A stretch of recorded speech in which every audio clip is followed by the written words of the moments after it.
Alright, what is up guys? Brian here, and this is my Extreme Rules 2017 review for tonight's Extreme Rules event. Or, I can't even call it an Extreme Rules because there was really nothing extreme as far as, hard hitting, the extreme action that has, like, that WWE has put on in the past.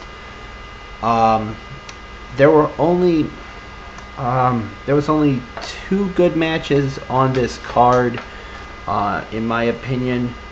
So let's just get right into the recap. We had the kickoff show, of course, which had a added match that was added earlier in the day. It was Kalisto taking on Apollo Crews. This one was okay. It basically, Kalisto won because Titus O'Neil, as always, distracted Apollo Crews, and Kalisto used that to his advantage to hit the Solide del Sol on Apollo Crews and pick up the win 1-2-3. So that was it for that. We move on to the show itself. We had The Miz challenging Dean Ambrose for the Intercontinental Championship in a match where if Dean Ambrose got disqualified, he would lose the Intercontinental title. And this one, I really didn't care for, honestly. Nothing against Miz, nothing against Dean Ambrose, but the whole stipulation where if Ambrose got disqualified, they kept playing that throughout the entire match, where Miz was trying to do something to get Ambrose to get himself disqualified. Then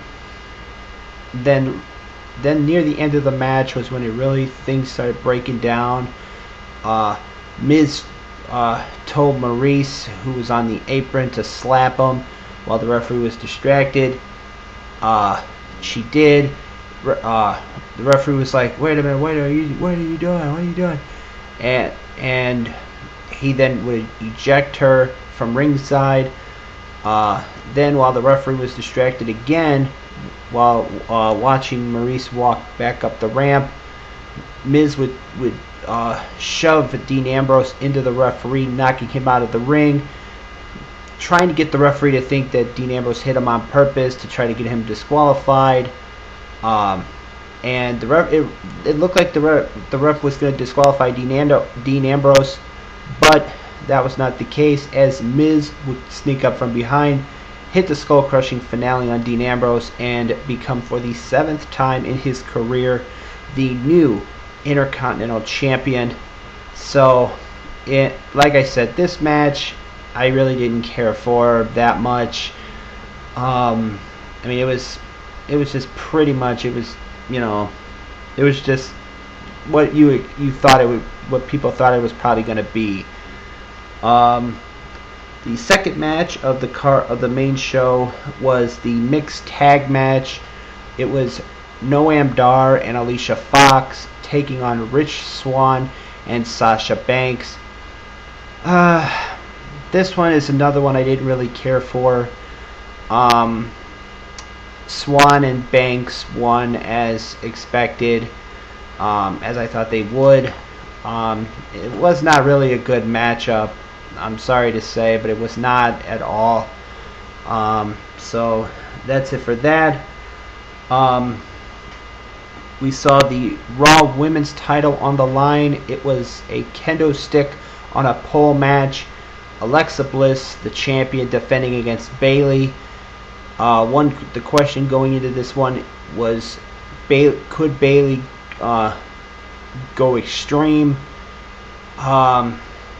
This one, I watched this match at my buddy's house, and I was like, because this was like, it seemed like this was a short match, and it really was. It was like, I think it was like maybe 5 minutes long, and it was just stupid.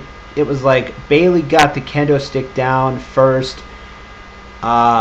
and then it was like they both right when she was right when she got it down, they both ended up outside the ring, and the kendo stick ended up in the ring. Both of them went for it. Bayley would finally get it.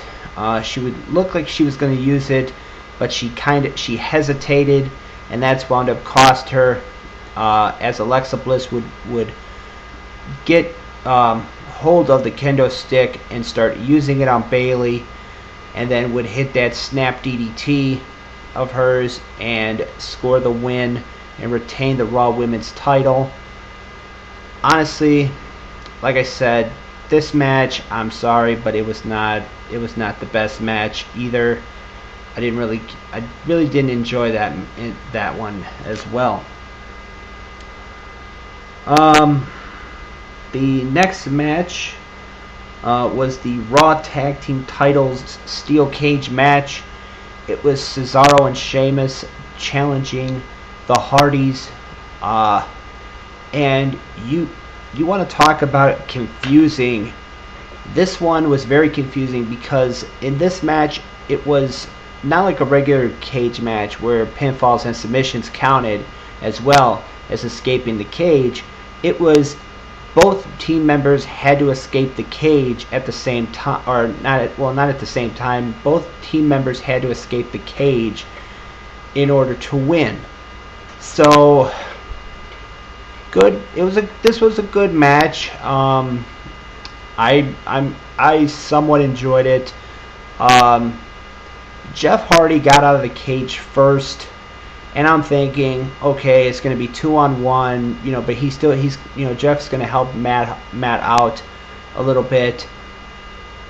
Lo and behold, he would come back into the cage after Cesaro and Sheamus were double teaming Matt. They pulled him off from the top of the cage, hit a white noise from the top rope. Jeff Hardy would get up on top of the cage and hit that whisper in the wind move that he does onto Cesaro and Sheamus.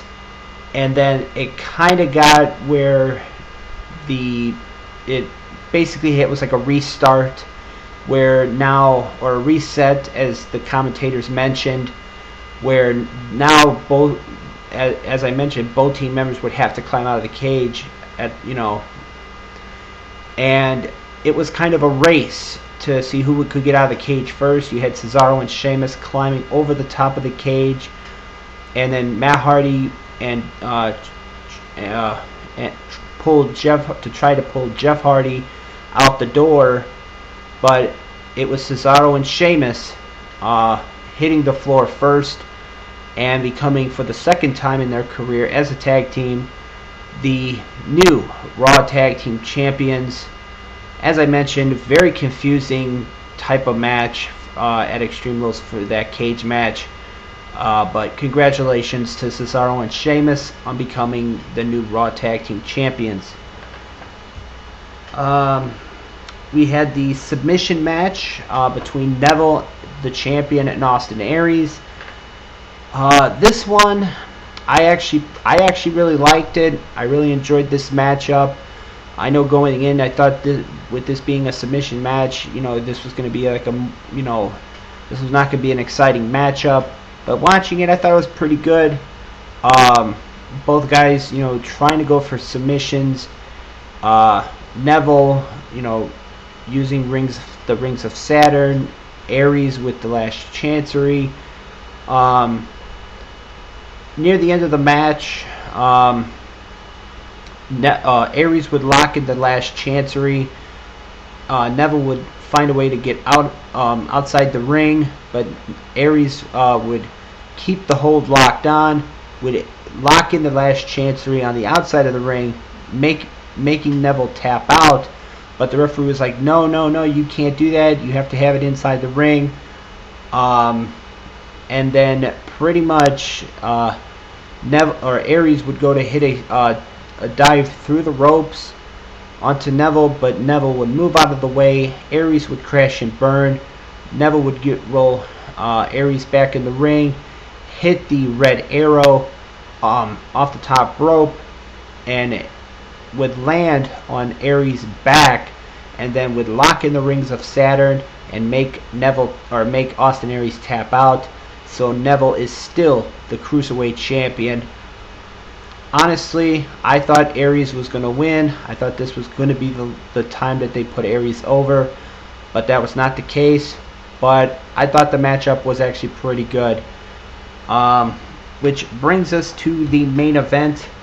It was the Fatal 5-Way Extreme Rules match with Bray Wyatt, Finn Balor, Seth Rollins, Samoa Joe, and Roman Reigns all battling it out to see who would become the number one contender and who will face Brock Lesnar at Raw's next pay-per-view, Great Balls of Fire, coming up in 5 weeks.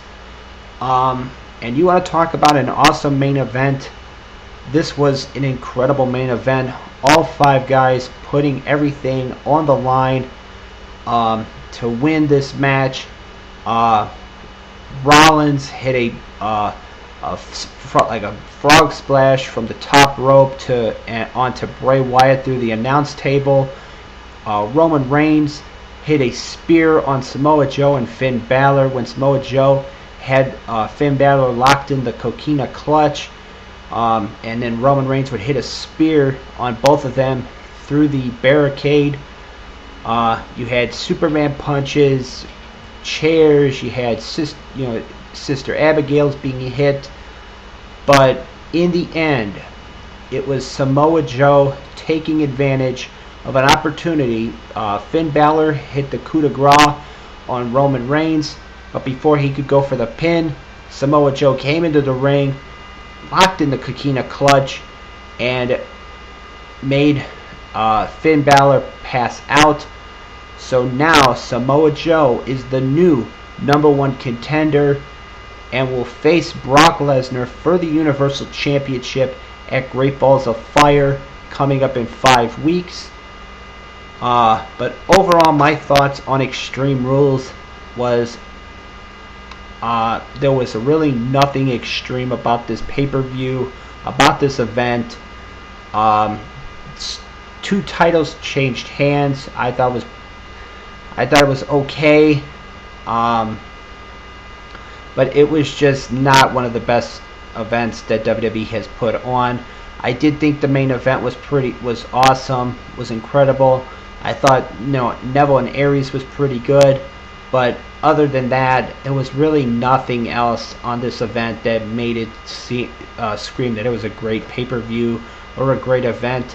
So with that being said, if you guys watched Extreme Rules tonight, let me know what you guys thought of it in the comments below, and hopefully there is no audio issues in this video. But if you guys watched Extreme Rules tonight, let me know what you guys thought of it in the comments below. This has been my review and recap of Extreme Rules. As always, I am Brian, and thank you for watching.